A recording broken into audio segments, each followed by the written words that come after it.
PM laptop scheme का बाकायदा आगाज हो चुका है और इस जो है टॉपिक पे आपने बहुत सारे यूट्यूबर्स की वीडियोस भी देखी होंगी। लेकिन एक चीज जो मैं आपको बताना चाहता हूँ वो ये है कि आपने जितने भी यूट्यूबर्स की वीडियोस देखी होगी उन्होंने सिर्फ दो चीजें ही बताई होगी। यहाँ पे 4 टैब्स आपको शो हो रहे होंगे, इनमें से उन्होंने सिर्फ दो चीजों के बारे में आपको बताया होगा। नंबर एक, एलिजिबिलिटी क्राइटेरिया उन्होंने आपको बताया होगा, और नंबर दो उन्होंने आपको बताया होगा कि अप्लाई कैसे करना है। लेकिन यहाँ पे हमारे पास दो चीजें हैं, वेरिफिकेशन वर्क फ्लो और करेक्शन वर्क फ्लो के नाम से।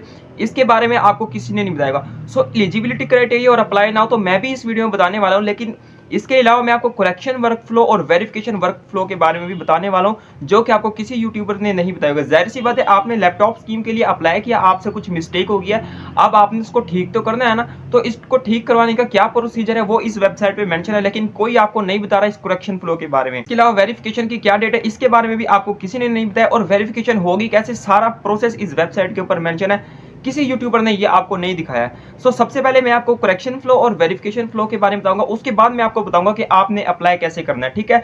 इसके अलावा एक और चीज मैं आपको बता देना चाहता हूं कि मैंने सारा पोर्टल विजिट किया, सारा पोर्टल चेक किया अच्छी तरह। इसके ऊपर अभी बहुत ज्यादा ग्लिचेस हैं, ये अंडर इंप्रूवमेंट है, अंडर मेंटेनेंस है। बराए मेहरबानी अभी अप्लाई ना करें, सिर्फ आपने अप्लाई करने का तरीका सीखना है, और करेक्शन फ्लो वेरिफिकेशन फ्लो के बारे में जो कुछ मैं आपको बताऊंगा आपने इसको समझ लेना है। आपने अप्लाई हरगिज नहीं करना, क्योंकि इसके अंदर अभी बहुत सारी चीजें हैं जो ऐड करना बाकी हैं। अभी फोकल पर्संस की तरफ से इसमें काफी जो है ऑप्शंस ऐड नहीं किए गए हैं। यहाँ पे अगर यूनिवर्सिटी का ऑप्शन आता है तो डिपार्टमेंट का नहीं आता है, क्योंकि फोकल पर्सन ने वो अभी ऐड नहीं किया है। ये जो पोर्टल्स हैं इसकी सारी एक्सेस ऑल टू ऑल आपकी यूनिवर्सिटीज के फोकल पर्सन के पास है, सो दे कैन एडिट एवरीथिंग। और यहाँ पे जो है बहुत सारे प्रोग्राम्स अभी मेंशन ही नहीं किए गए हैं, और बहुत सारे ग्लिचेस हैं इस पोर्टल के ऊपर। सो बराए मेहरबानी अभी एक हफ्ते तक इसको ना छेड़ें, आप अप्लाई ना करें, सिर्फ आप तरीका समझ लें कि कैसे अप्लाई करना है। इसके अलावा डिस्क्रिप्शन में मैं जो है अपने व्हाट्सएप चैनल का लिंक भी दे रहा हूं और व्हाट्सएप नंबर भी दे रहा हूं, ठीक है। आपने मेरे व्हाट्सएप चैनल को फॉलो कर देना है, वहां पे मैं पेड इंटर्नशिप्स, जितनी भी गवर्नमेंट की जॉब्स हैं, पेड इंटर्नशिप्स हैं, स्टूडेंट हेल्प पॉइंट हमने कायम किया है, होनियार स्कॉलरशिप, लैपटॉप स्कीम, और जितनी भी मतलब स्कॉलरशिप्स होती हैं सारी अपडेट्स हम वहाँ पे डालते हैं। सो जैसे ही आपने पीएम लैपटॉप स्कीम में अप्लाई करना होगा, मैं अपने व्हाट्सएप चैनल में अपडेट दे दूंगा, तब आपने जाके अप्लाई करना है। जब पोर्टल ठीक हो जाएगा मैं अपडेट डाल दूंगा। डिस्क्रिप्शन व्हाट्सएप नंबर भी, अगर आपको पीएम लैपटॉप स्कीम से रिलेटेड कोई भी इशू होता है तो आप हमें मैसेज कर सकते हैं। मैं एक्टिव होंगे तो मैं रिप्लाई कर दूंगा, अगर मेरी टीम एक्टिव होगी तो वो आपको रिप्लाई कर देगी। चलिए सबसे पहले मैं आपको बताता हूँ वेरिफिकेशन फ्लो के बारे में, उसके बाद मैं आपको बताऊंगा करेक्शन फ्लो के बारे में कि करेक्शन फ्लो क्या होता है और वेरिफिकेशन फ्लो क्या होता है, ठीक है। यहाँ पे आपको एक टैब शो होगा वेरिफिकेशन फ्लो के वर्क फ्लो के नाम से, ठीक है। जैसे ही आप इसके ऊपर क्लिक करेंगे, ऊपर करूंगा, यहाँ पे देखें सबसे पहले आपको एक डेट मेंशन की गई है, data verification will open from 23 to 5 of July 2025। मतलब ये जुलाई में जाके आपकी वेरिफिकेशन जुलाई तक होती रहेगी। 23 से लेके 5 जुलाई 2025 तक आपकी वेरिफिकेशन होगी। अब यहाँ पे सबसे पहले क्या होगी, जैसे ही आप एप्लीकेशन सबमिट करेंगे, आपकी एप्लीकेशन आपके फोकल पर्सन के पास जाएगी। आपका फोकल पर्सन अपने लॉगिन से अपने पोर्टल को लॉगिन करेगा, जो मतलब मास्टर कंट्रोल होगा उसके पास। जितने बच्चे अप्लाई करेंगे सारी एप्लीकेशन उसके पास जाएंगी उस लॉगिन पे। फिर वो आपकी जो है एप्लीकेशन होगी उसको रिव्यू करेगा। अब रिव्यू के दौरान दो काम हो सकते हैं, या तो आपकी जो है एप्लीकेशन होगी उसमें कोई मिस्टेक होगी, या फिर आपकी जो है एप्लीकेशन उसमें किसी भी किस्म की कोई मिस्टेक नहीं होगी। अगर आपकी एप्लीकेशन में किसी भी किस्म की कोई मिस्टेक नहीं होगी तो फोकल पर्सन दो काम करेगा, या वो आपकी एप्लीकेशन को अप्रूव करेगा या फिर वो आपकी एप्लीकेशन को डिसअप्रूव करेगा। लेकिन अगर आपकी एप्लीकेशन में किसी भी किस्म की मिस्टेक होगी तो जो भी मिस्टेक होगी आप उसको करेक्ट करवाएंगे, करेक्ट करवाने के बाद फिर वो उसको अप्रूव या डिसअप्रूव करेगा, ठीक है। और इसका स्टेटस जो है आप अपने पोर्टल पे भी चेक कर सकते हैं, यहाँ पे मेंशन है। अब अगर तो आपका एप्लीकेशन अप्रूव हो जाती है तो आपका स्टेटस यहाँ पे वेरीफाइड हो जाएगा, जैसा कि यहाँ पे लिखा हुआ है। और अगर आपकी जो है एप्लीकेशन डिसअप्रूव कर दी जाती है तो फिर आप यहाँ पे मेंशन है, यहाँ पे जो है ग्रीवेंस जो है दर्ज करवाएंगे। और ग्रीवेंस दर्ज करवाने के लिए कंप्लेंट नंबर भी यहाँ पे वेबसाइट के ऊपर ही मेंशन है, वो भी मैं आपको इसी वीडियो में दिखा दूंगा। सो अब अगर आपसे कोई भी मिस्टेक हो जाती है, आपने उसको कैसे ठीक करवाना है ये मैं आपको बता देता हूँ। अभी जो मैंने आपको बताया ये था वेरिफिकेशन फ्लो। यहाँ पे करेक्शन फ्लो का टैब है, मैं इसके ऊपर क्लिक कर देता हूँ। अब जैसे ही आप यहाँ पे अप्लाई करेंगे लैपटॉप स्कीम की एप्लीकेशन के लिए, ठीक है, दो काम होंगे, ठीक है। नंबर एक, आपकी कोई भी जो है मिस्टेक नहीं होगी और वो अप्रूव हो जाएगी। अब अगर आपको लगता है कि आपने कुछ मिस्टेक कर दिया है, सो आप सबसे पहले जाके अपनी एप्लीकेशन मेन्यू से उसे चेक करना। यहाँ पे जो है मेंशन भी है mistake, if you have any mistake in your applied data, ठीक है। अगर होगी तो आपने अपने फोकल पर्सन के पास जाना है और उसको जाके अपना मतलब सारा इशू जो भी होगा वो बताना है, ठीक है। आपने जो भी मिस्टेक होगी आपने उसको वो बताना है, आपने उसको अपना एप्लीकेशन आईडी नंबर बताना है, उसको सारे एविडेंस प्रोवाइड करने हैं। एविडेंस से मुराद यहाँ पे लिखा है contact your university super focal person with proper evidence regarding your data, मतलब आपने उसको अपना आईडी नंबर जो भी आपको मिलेगा अप्लाई के बाद, ठीक है, या CNIC नंबर जो कुछ भी होगा वो सारा, या जो भी वो आपसे पूछेंगे वो आपने उनको बताना है। जैसे ही आप उनको ये बताएंगे, ठीक है, तो वो आपकी जो है जो भी मिस्टेक होगी उसको करेक्ट कर देंगे, क्योंकि मैंने अभी आपको बताया कि सारा मास्टर कंट्रोल उन्हीं के पास है, वही इसको एडिट कर सकती है, ठीक है। सो वो जो आपकी जो भी मिस्टेक होगी जैसे ही वो उसको ठीक करेंगे फिर वो उसको जो है वेरीफाई कर देंगे। वेरीफाई करवाने के बाद अब आप अपना जो है दोबारा से अपनी एप्लीकेशन मेन्यू पे जाके उस मिस्टेक को चेक कर सकते हैं कि क्या वाकई वो ठीक हो गई है या फिर नहीं ठीक हुई है, ठीक है। तो अब यहाँ पे जो है आपकी सिलेक्शन का भी पूरा प्रोसेस बताया गया कि सबसे पहले जो है डाटा आप एप्लीकेशन सबमिट करेंगे, फिर डाटा वेरिफिकेशन होगी, फिर उसके बाद जो है कोटा एलोकेशन होगा फॉर यूनिवर्सिटीज, उसके बाद मेरिट लिस्ट लगेगी और यहाँ पे लैपटॉप की फाइनल लास्ट में डिस्ट्रीब्यूशन हो जाएगी। ये दो चीज़ें थी, करेक्शन फ्लो और जो है वेरिफिकेशन वर्क फ्लो, ये दो चीज़ें थी जो किसी भी यूट्यूबर ने आपको नहीं बताई थी, जो मैंने आपको बता दी, ठीक है। अब यहाँ पे बात करते हैं हम एलिजिबिलिटी क्राइटेरिया के बारे में, उसके बाद मैं आपको बताऊंगा अप्लाई कैसे करना है। बिल्कुल छोटे बच्चों की तरह जो है मैं आपको अप्लाई करना सिखाऊंगा, सारी बातें A to Z मैं आपको सिखाऊंगा। बस आपने वीडियो को एंड तक देखना है, ना मैं आपको वीडियो को लाइक करने के लिए बोलूंगा, ना मैं आपको चैनल को सब्सक्राइब करने के लिए बोलूंगा दूसरे यूट्यूबर्स की तरह, बस आपने वीडियो को समझना है और एंड तक देखना है। यहाँ पे जो है मैंने एलिजिबिलिटी क्राइटेरिया को ओपन किया, यहाँ पे सबसे पहले टॉप पे हमारे पास ऑप्शन है list of eligible universities by HEC, ये एक ब्लू कलर में लिखा है। जैसे ही आप इसके ऊपर क्लिक करेंगे ये एक फाइल डाउनलोड होगी, डाउनलोड होने के बाद उसके अंदर जो है तमाम यूनिवर्सिटीज पूरे पाकिस्तान की जितनी भी होंगी उन सारों के नाम आ जाएंगे। इन तमाम यूनिवर्सिटीज के नाम आप पढ़ लीजिएगा, वीडियो जरा लंबी हो जाएगी इसलिए मैं इसको शॉर्ट कर रहा हूँ। उसके बाद यहाँ पे एलिजिबिलिटी क्राइटेरिया में PhD, MS, MBA या फिर मास्टर्स है या फिर अंडर ग्रेजुएट, इन सब मतलब ये लोग अप्लाई कर सकते हैं। आगे उनका ड्यूरेशन लिखा हुआ है और आगे डेट ऑफ एडमिशन लिखी हुई है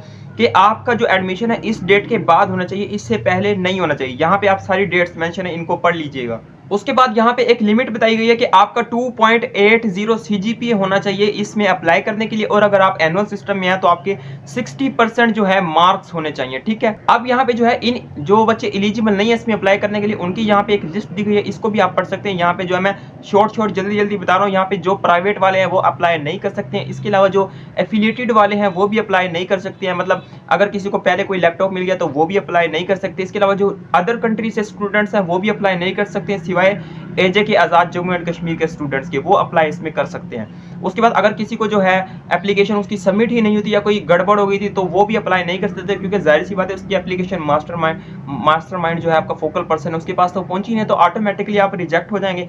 इसके अलावा और 2-3 पॉइंट लिखे हुए हैं, ये आप पढ़ लीजिएगा। अब यहाँ पे जो है अगर आपसे कुछ भी मिस्टेक हो जाती है या आप कोई कंप्लेंट दर्ज करवाना चाहते हैं, आप कोई ग्रीवियंस दर्ज करवाना चाहते हैं, तो यहाँ पे जो है फीडबैक कंप्लेंट में यहाँ पे एक कॉन्टैक्ट नंबर लिखा हुआ है, और इसके अलावा आप ऑनलाइन कंप्लेंट भी कर सकते हैं, और यहाँ पे 2 नंबर मेंशन है, आप इन दोनों पे जो है अपनी कंप्लेंट दर्ज करवा सकते हैं। इंशाल्लाह आपका जो भी इशू होगा वो सॉल्व कर दिया जाएगा, ठीक है। लास्ट में हमारे पास है अप्लाई नाउ। मैं अप्लाई नाउ के ऊपर क्लिक करके आपको सारा प्रोसीजर जल्दी शॉर्ट में बता देता हूँ। जैसे ही आप अप्लाई नाउ के ऊपर क्लिक करेंगे सबसे पहले यहाँ पे आपने अपना CNIC एंटर करना है, और यहाँ पे कैप्चा के ऊपर आई एम नॉट रोबोट पे क्लिक करके सबमिट कर देना है। मैं यहाँ पे कोई फेक CNIC एंटर कर लेता हूँ और कैप्चा एंटर करके इसको सबमिट कर देता हूँ। सबमिट के ऊपर क्लिक करने के बाद आपके पास कुछ इंस्ट्रक्शंस आ जाएंगे, आपने इसको रीड कर लेना है, ये बहुत ही इंपॉर्टेंट इंस्ट्रक्शंस हैं। रीड करने के बाद आपने सिंपली यहाँ पे एक्सेप्ट एंड कंटिन्यू के ऊपर क्लिक कर देना है। जैसे ही आप इसके ऊपर क्लिक करेंगे आपके पास 3 टैब्स आएंगे, नंबर 1 पर्सनल इंफॉर्मेशन के नाम से, नंबर 2 एकेडमिक इंफॉर्मेशन के नाम से, और नंबर 3 कॉन्टैक्ट इंफॉर्मेशन के नाम से, ठीक है। सबसे पहले यहाँ पे आप देख सकते हैं आपका CNIC ऑलरेडी यहाँ पे इंटर होके आएगा। उसके बाद आपने यहाँ पे अपना पूरा नाम लिखना है, ये मैंडेटरी, आपने अपने वालिद का पूरा नाम लिखना है, आपने अपनी डेट ऑफ बर्थ यहाँ पे लिखनी है, ठीक है। डेट ऑफ बर्थ लिखने के बाद आपने अपनी जेंडर सिलेक्ट करनी है जो भी होगी। उसके बाद आपने अपना जो है परमानेंट एड्रेस यहाँ पे लिखना है जो आपके CNIC के ऊपर है। आपकी डोमिसाइल की जो प्रोविंस है वो आपने यहाँ पे सिलेक्ट करनी है, Punjab, Gilgit Baltistan, federal Phata and so on जो भी है। उसके बाद आपने जो है यहाँ पे एम्प्लॉय स्टेटस यहाँ पे सिलेक्ट करना है, यहाँ पे आपने अपना डोमिसाइल सिटी भी सिलेक्ट कर लेना है। उसके बाद यहाँ पे लिखा हुआ है are you enrolled as disabled student, अगर आपके अंदर कोई डिसेबिलिटी है तो आप यहाँ पे यस करेंगे, वरना आप इसको नो कर देंगे। उसके बाद यहाँ पे have you received A laptop before, इसके ऊपर अगर आपने कोई लैपटॉप लिया होगा तो येस कर देंगे, और जो भी लिया होगा मतलब चीफ मिनिस्टर, एचईसी, नावे नेवी है यहाँ पे, पीएम लैपटॉप स्कीम या अदर स्कीम कुछ भी लिया तो यहाँ पे येस करके वो मेंशन करेंगे, नहीं तो नो पे क्लिक करके सिंपली जो है आपने अप्लाई कर देना है। नेक्स्ट स्टेप के ऊपर आपने क्लिक कर देना है। जैसे ही आप यहाँ पे नेक्स्ट स्टेप के ऊपर क्लिक करेंगे, आपके पास एक नया टैब एकेडमिक इन्फॉर्मेशन के नाम से ओपन होकर आ जाएगा। यहाँ पे सबसे पहले आपने अपना जो है रोल नंबर लिखना है। रोल नंबर अगर आपको नहीं पता तो आपका जो मतलब क्लास के अंदर रोल नंबर है वही आप यहाँ पे इनरोलमेंट नंबर के तौर पे लिख सकते हैं, ठीक है। उसके बाद आपने सिटी ऑफ यूनिवर्सिटी मतलब मेन कैंपस है या कॉलेज जो भी है, आपने वो यहाँ पे सिटी सिलेक्ट कर लेनी है। सिटी सिलेक्ट करने के बाद आपने यूनिवर्सिटी या डायरेक्टोरेट मतलब आपने अपनी यहाँ पे सिंपली यूनिवर्सिटी सिलेक्ट कर लेनी है। उसके बाद यहाँ पे अपने कैंपस सिलेक्ट करना है, मेन कैंपस है या सब कैंपस है जो भी है। उसके बाद यहाँ पे यूनिवर्सिटी डिपार्टमेंट है। अब यहाँ पे जो है डिपार्टमेंट शो नहीं हो रहे हैं क्योंकि अभी फोकल पर्संस ने ऐड ही नहीं किए हैं, इसीलिए मैं आपसे कह रहा था कि फिलहाल आप यहाँ पे अप्लाई ना करें, 1-2 दिन वेट कर लें। उसके बाद यहाँ पे आपने डिग्री लेवल जो है सिलेक्ट कर लेना, जो भी आप कर रहे हैं या कर चुके हैं। उसके बाद यहाँ पे प्रोग्राम ड्यूरेशन आपने सिलेक्ट करना है कि कितने मतलब साल का ये प्रोग्राम है। Date of admission in current degree program, आप जिस भी करंट डिग्री में पढ़ रहे हैं, मसलन आप ने लास्ट एजुकेशन के बाद आप जो करंट कर रहे हैं उसकी यहाँ पे डेट ऑफ एडमिशन आपने मेंशन करनी है। उसके बाद आपने डेट ऑफ कंप्लीशन, ये कब जाके कंप्लीट होगी वो आपने यहाँ पे मेंशन करनी है। उसके बाद यहाँ पे आपने एनुअल सिस्टम या फिर सेमेस्टर सिस्टम है ये सिलेक्ट कर लेना है। उसके बाद यहाँ पे आपने अपना सेमेस्टर सिलेक्ट करना है, फिर आपने यहाँ पे अपना ईयर ऑफ स्टडी सिलेक्ट कर लेना है। अब नया जो सेक्शन है यहाँ पे आपने जो है इंटरमीडिएट या मैट्रिक के मार्क्स की डिटेल इंटर करनी है। यहाँ पे लिखा हुआ नीचे जो सबसे पहला बॉक्स है परसेंटेज सिक्योर्ड इन HSSC मतलब इंटरमीडिएट या SSC मतलब मैट्रिक या फिर इक्विवेलेंट। सो यहाँ पे आपने जो है वो परसेंटेज इंटर करनी है। उसके बाद नीचे है ग्रेडिंग सिस्टम, अगर आप CGPA सिस्टम में पढ़ रहे हैं तो वो सिलेक्ट करना है। अगर आप एनुअल सिस्टम में है तो आपने यहाँ पे परसेंटेज सिलेक्ट करना है, ठीक है। मैं यहाँ पे CGPA सिस्टम सिलेक्ट कर लेता हूँ। उसके बाद लास्ट सेमेस्टर में आपका क्या CGPA था वो यहाँ पे आपने इंटर करना है। अगर आप एनुअल सिलेक्ट मतलब एनुअल में है तो लास्ट एग्जाम में आपके कितने नंबर थे उसकी परसेंटेज आपने यहाँ पे इंटर कर देनी है। उसके बाद यहाँ पे परसेंटेज इन लास्ट एग्जाम वो यहाँ पे आपने मेंशन करनी है। सिंपली आपने नेक्स्ट स्टेप के ऊपर क्लिक कर देना है। जैसे ही आप नेक्स्ट स्टेप के ऊपर क्लिक करेंगे, अब ये हमारे पास जो है लास्ट स्टेप है मतलब लास्ट पॉइंट है। यहाँ पे सबसे पहले आपने अपना फोन नंबर इंटर करना है। जैसे ही आप फोन नंबर इंटर करेंगे आपके उसी फोन नंबर के ऊपर एक कोड आएगा, उसकी वेरिफिकेशन होगी। आपने ईमेल इंटर करना है, ईमेल इंटर करने के बाद उस पर कोड आएगा या वेरिफिकेशन होगी। आपने यहाँ पे कैप्चा पे क्लिक करना है कि I am not a robot. अब यहाँ पे सारी आपकी एप्लीकेशन जो है कंप्लीट हो चुकी है। यहाँ पे नीचे डिस्क्लेमर है, आपने इसको जो है रीड कर लेना है। रीड करने के बाद ये इंपॉर्टेंट इंस्ट्रक्शंस है, आपने पूरी एप्लीकेशन को रिव्यू करना है। रिव्यू करने के बाद आपने जो है यहाँ पे सबमिट के ऊपर क्लिक कर देना है। कोई भी इशू हो तो व्हाट्सएप पे रब्ता कर लेना, डिस्क्रिप्शन व्हाट्सएप चैनल का लिंक भी दे रहा हूँ, जरूर फॉलो कर लेना।